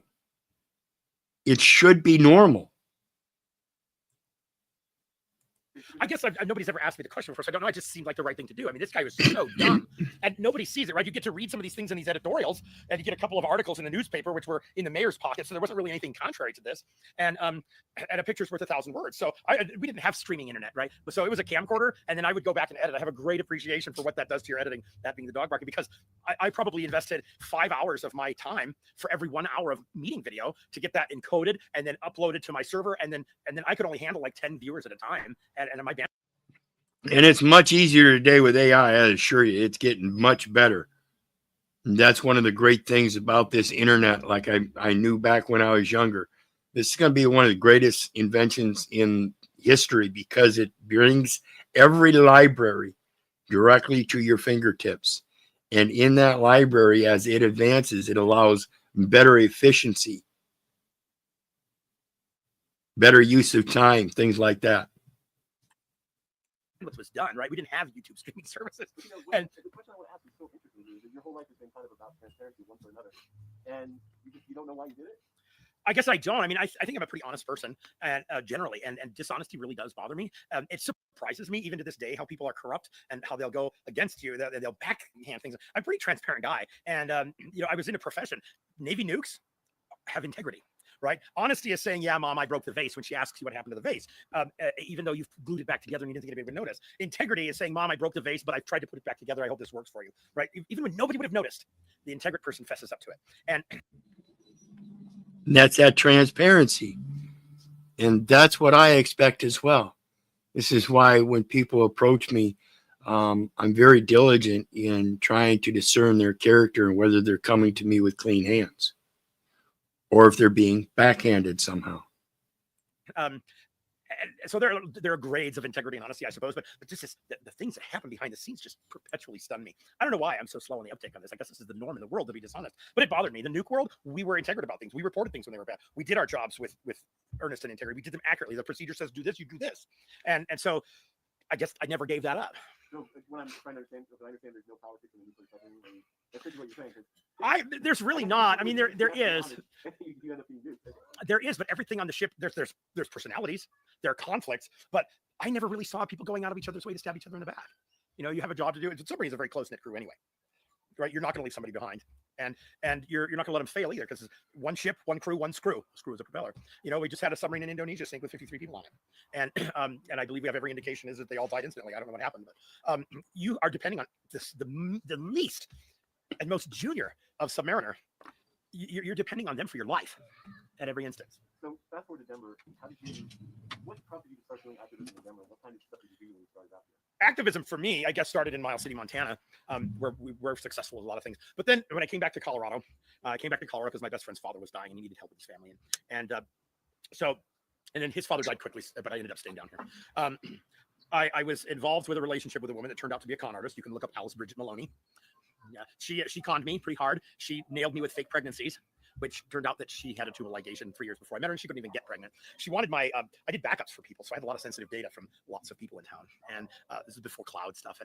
But I was very meticulous about the backup integrity and the encryption on them. So she weasels herself in. She spent months doing it, weasels herself in. And lo and behold, she couldn't get into any of the data. She tried for years to get at the data. She ended up taking the identities of my employees. But those are the only 10 people that ended up being directly affected by her. But she it was running scams, and they were all in my name, and I didn't know she was doing it. And things were kind of coming to a head, and I sort of discovered a tip of the iceberg, and I immediately reported it to the district attorney. And then she filed domestic violence. And that's kind of a similar situation with what I have back in the day, where I had a house I was renting, and I had plenty of room. It was a fucking 5-bedroom house, and it was just me, my dog, my rat, my bird. And so I started sub-renting rooms out, and one of the gals that I rented out to ended up going through my personal belongings and stealing a bunch of checks. And I had to do the investigation. I had to do all the work with the bank. I had to do all the work with the police department to file the charges, because otherwise they wouldn't. Even though they had evidence from the bank saying, yeah, it's stolen checks, you can clearly see it's not his signature, the police wouldn't do anything about it. So I had to push the issue. Interesting. Charges on me that were bogus. Through this process, that's when I found out that she'd had the tubal ligation. She was trying to get me on a domestic violence so that the foreclosure wouldn't go through on the house because of a new bill that Obama had signed. So my first involvement really with law enforcement, other than Lisa Power up in Miles City, she was a great police chief, by the way. Other than that, my first involvement was this arrest for this domestic violence charge that never happened. And the Greeley police were utterly corrupt about it, even to the point that they took $300 out of my pocket. And the judge saw what was going on here and personally saved my life. She even said she had her clerk. She called me personally. She said, the charges have been dismissed on your case, Mr. Brandt, which means my protection order is vacated. And the protection order keeping you from your home is vacated. But it's very important that you come down to my office, and my clerk has some paperwork for you. Will you promise me that you'll come get that paperwork before you go to your home? Certainly, Your Honor, right? I mean, a judge tells you to lick poop, you lick poop. It doesn't matter what they say, you're going to do it. So I went downtown to pick up this paperwork, and the clerk grabs my hand like this with these flyers, and she said, Michelle believes that your life is in danger. There are no men's shelters. The women's shelters will take you. Go now. And there were brochures on domestic violence and Interesting. Didn't know about that. Somebody else actually thought this man's life was in danger and stood up for him. Interesting. Interesting. That's pretty much unheard of, particularly from somebody within the ranks. Yeah, shelters. So I didn't know then what I know now, but I now know that judges see things on those screens. They know things. And she knew that I was in trouble because she knew that Alice had already done this. And I didn't know that. And there are no men's shelters. The women's shelters will take you. And just so you know, men, if the women's shelter will take you, they will put you in a hotel because they're not going to put you in the shelter with those women.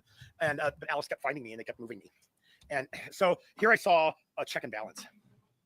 The police. So they knew who she was by a record, and knew that she was a stalker of some sort, or had stalking traits and would stalk him. So that's where the implication that he was in danger. Interesting.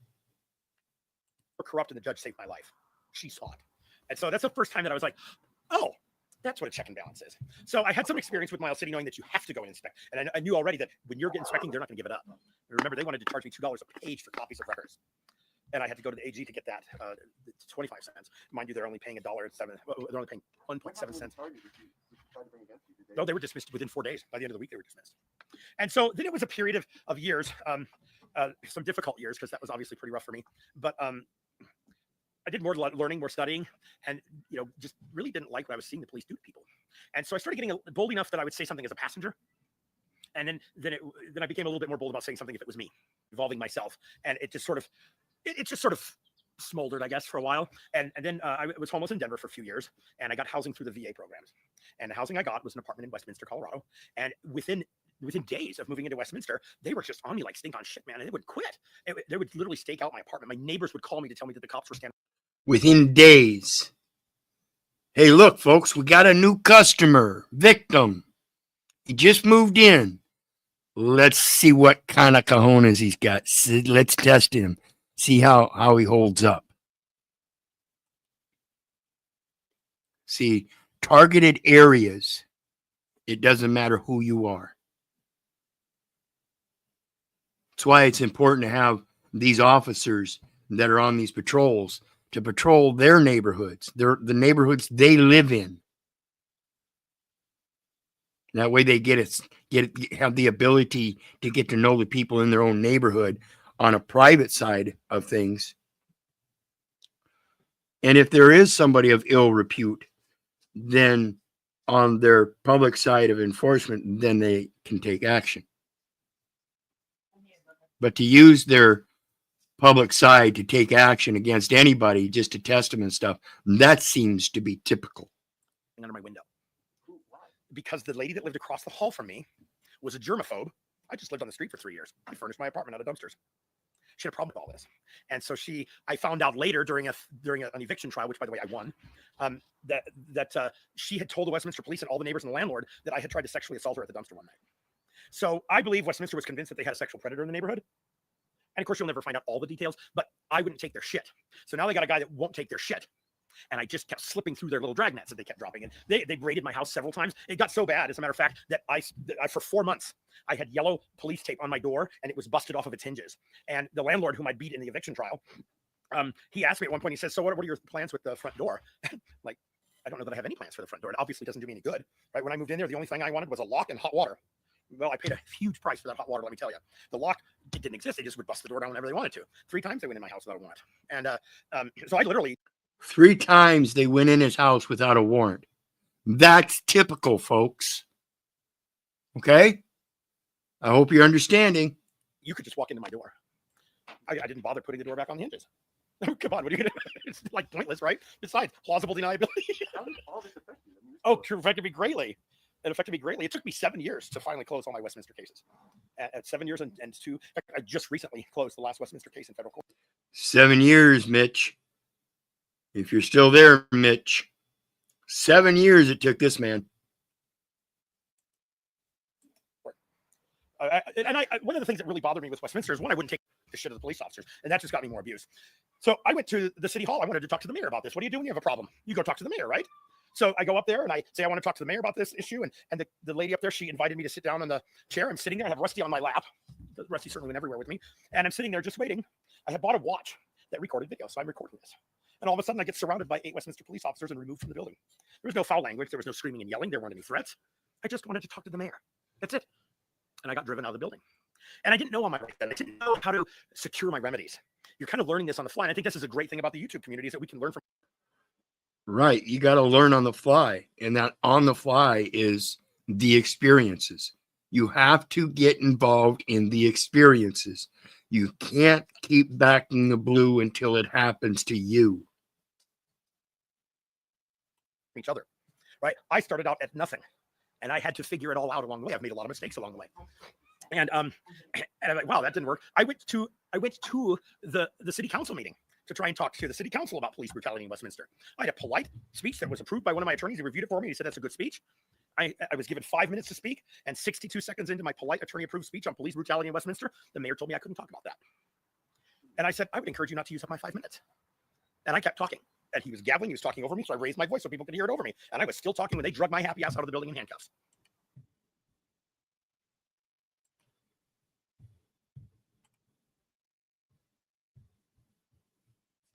Still talking while they were dragging his ass out in handcuffs. That's your freedom of expression, folks. Your freedom of speech. Don't let them stop it. Don't let it become typical that they stop it. Make it typical that you speak out against the tyranny. That's when the government's afraid. The people are afraid when they subject themselves to the tyranny and don't do anything about it. I want to thank everybody for joining me today. Please remember to hit the like, share, and subscribe button. And there's a PayPal link down there for anybody who wants to share some love. And remember, folks, I love you, but I don't give a rat's ass whether you love me back. That's to say, I don't care if you hate me. I don't care if you don't respect me. And that part's on you. So may your God love you and bless you. And enjoy the new video.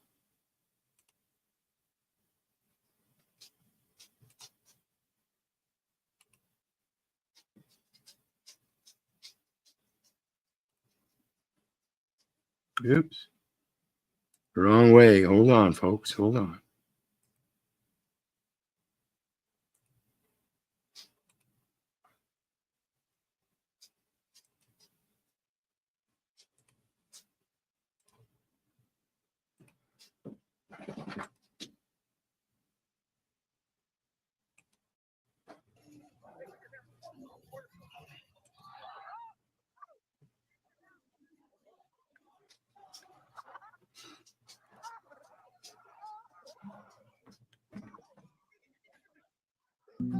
It's a shit show, but it's a hit, yo. Panel full of talkers, all bark, no soul.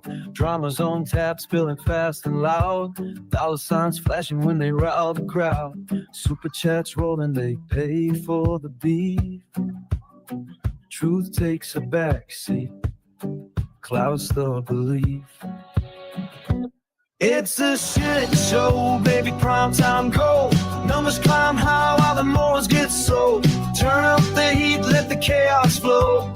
Ain't about truth, it's a rodeo. If the views keep coming and the cash still grow, I stop the circus, let the madness go.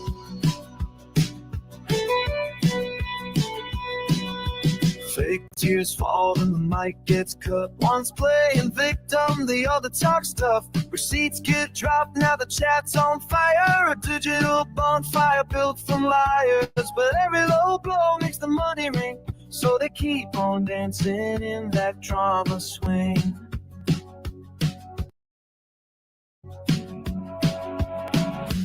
It's a shit show, baby, primetime gold.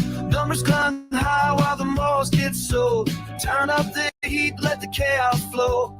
Ain't no God truth, it's a reality, yo. If the views keep coming and the cash still grow, I stop the circus, let the madness grow. There's a spotlight on the petty, and fame's just clicks away. They don't care who they bury, as long as someone pays. It's a shit show, baby, but the lights still shine. Even fake crowns look good online. One big game where the real get played, but the scoreboard's few, so the lights stay paid. Yeah.